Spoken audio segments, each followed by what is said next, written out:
order.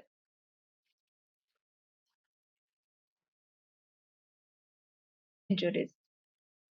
You have silent symptoms like paresthesia, radiating electrical pain, tingling, burning, prickly feeling, or numbness. Of course, your patient will tell you, I'm feeling like this, like this.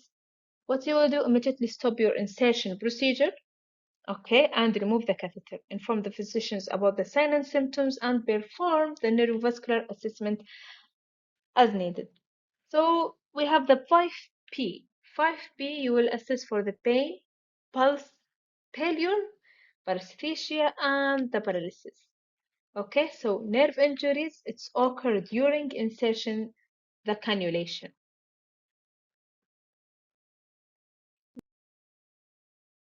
Next is the infection. Infection, it's obvious, the sinus symptom. You will find erythema extend at least 1 centimeter from the insertion site. You will find induration, exudate, oozing, or discharge. Fluid that leak out of a blood vessels into the nearby tissue. Okay? Fever with no other obvious source of infections, pain, or tenderness. So you have to remove the catheter or the cannula, immediately notify your physician and collect the specimen of purulent exudate from the exit site for cultures and gram staining. Of course, inform your physicians if he order for the specimen of the purulent exudate you have to take. And also sometimes they will order for blood culture because this is infection. The next is air embolism. Air embolism is a sudden onset of dyspnea, continue coughing, breathlessness, chest pain, hypotension, tachycardia, wheezing, and tachypnea. And you will note that there is alternate in mental status, also in the speech, numbness, and like paralyzed in the worst condition. Immediately, what you will take action to prevent more air from entering the bloodstream by closing, folding, or clamp or covering the existing catheter by covering the puncture site with an occlusive dressing, okay? Then immediately you will place the patient on the left side in tender bent position like this. Notify the physicians and of course provide 100% oxygen as needed. So now after we finish with the patients with the IV cannula complication, we proceed to patient safety pairs. So our safety pairs for our patients is to limit the insertion attempt to only 2 times for each nurses. Okay? Escalate to the senior staff as needed. Never disable the safety needle mechanism. Ensure the immediate sharp disposable. Of course, you have to dispose on the sharp container. Then monitor your IV site frequently, especially in high risk and pediatric patients or the critically ill patient, as we explained before. Use a strict aseptic technique at every step to prevent the catheter-related infection. So document all your IV procedure thoroughly and educate the patients and the family on IV care, sign of complications, and when to notify the nurses.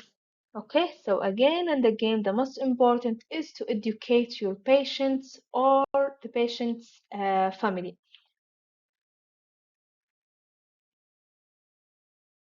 Points regarding clinical practice recommendations. This is a recommendation for you. You have to employ a vein visualization technique to improve the insertion success. No need to prick the patient 100 times. A good visualization technique will improve your insertion success. Choose the catheter gauge suited to the patient's need and the therapy type. Do not choose randomly. You have points to choose on according to your patient's name, your patient age, the veins, the baby conditions, and the therapy type. Use a circument device and follow the maintenance protocol strictly. Remove the IV promptly when no longer required or complications occur. And of course, collaborate with a multidisciplinary team for any difficult access patients. Evidence-based practice ensure the optimal patient's outcome to reduce the IV-related complication.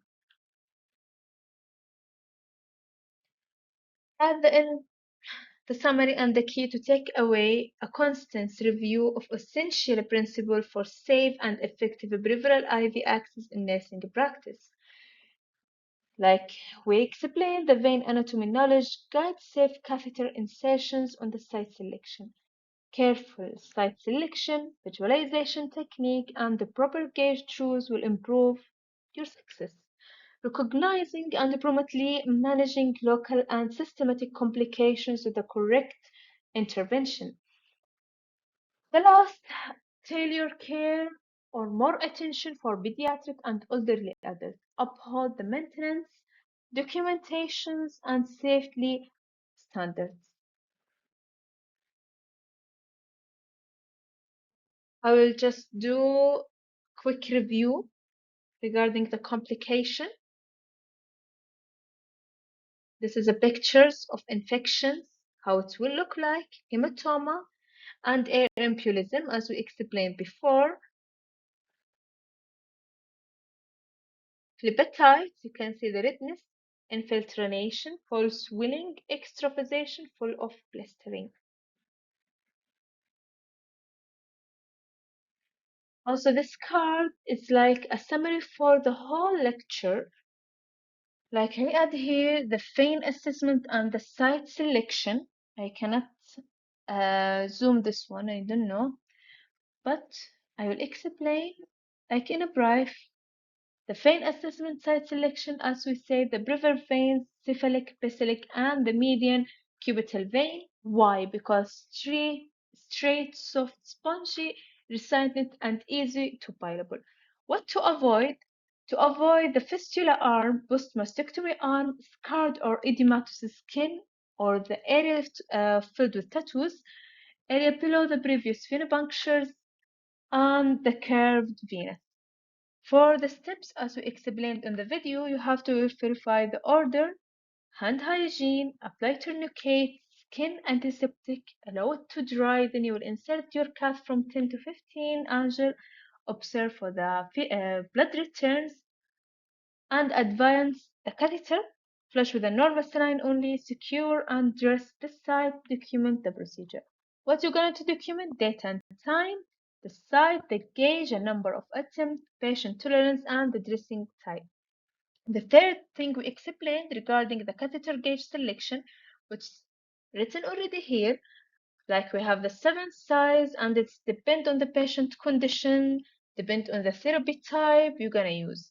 And as we said, the smallest gauge number equal to the large catheter and higher flow rate. But watch out, you might have injury, you might have uh, traumatize the vein. You might traumatize the vein. The fourth, which is IV site monitoring and maintenance. So we will assess according to your patients, either pediatric, it's hourly or 2 hourly, or usually from 1 to 4 hour, okay? And the maintenance, you're going to flush TID or BID according to the needs if you are not using. Changing the dressing also, as we explained before, the dressing should be changed if soiled or any leaking you noted, or if it's dirty or filled with the blood, you have to change.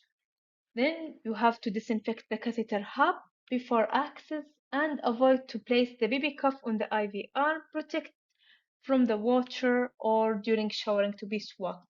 Then we said regarding the local complication, there is infiltration of hepatitis and extravasation.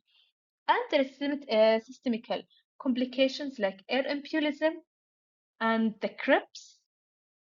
It's called Krebsy and the Krebsy. It's the catheter-related bloodstream infection.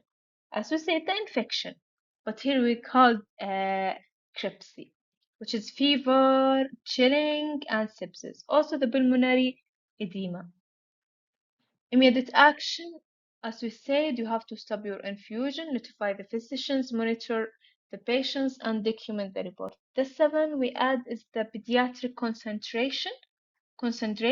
the maximum 2 insertion attempts per nurse before seeking help. Use a typical anesthetic to reduce the pain. Of course, you have to ask doctors before. And then involve the parents and provide explanation. Use the distraction technique like toys, videos, or pebbles. Use the arm board, stabilize, and the protective warps. At the last, choose the age appropriately sized hand, foot, scalp, but as we said, scalp only by trained staff. For removal, as we said, stop the infusion, remove the dressing, withdraw the catheter slowly, and inspect the catheter tip if it's intact or there is any findings. You have to document this one. Apply gentle pressure with gauze and then your dressing. Monitor for any bleeding, swelling, pain, or infection. So what you're going to document in removal, date and time, a reason for removal, and the catheter integrity and the site condition. Regarding your patient safety pairs, follow the strict aseptic technique, assist, monitor. For the eye visit regularly, educate the patient family, never disable the safety devices, and disposable sharps immediately gonna use, and escalate after two failed attempts to a higher senior. Also, I added this card you can see يعني with the photos for the insertion and for removal. You can review. Also, this checklist, if you are a new staff or a staff want to review, you can print this checklist like for insertion and check only while you are doing right, or you want to assist the new staff as a clinical instructor, you can use my checklist. Also for removal and for documentation. Also, you can see this one IV cannula complication, early recognitions, and prompt interventions to prevent patient harm. You can see here I'm summarizing for infiltration, phlebitis, ectrophisation as a local complication, and as a systematic complications, you have air embolism, and you have Krebs, which is the catheter-related bloodstream infection. And you have your pulmonary edema, which is a fluid overload leading to accumulation of a fluid in the lung. You can review here. It will help you discard. At the end, thank you for your attention. You are welcome for, I am welcoming your questions and feedback. You can speak to me in any time or discussion. Okay, thank you, Mom Venice, for giving me this opportunity to explaining regarding IV cannulation.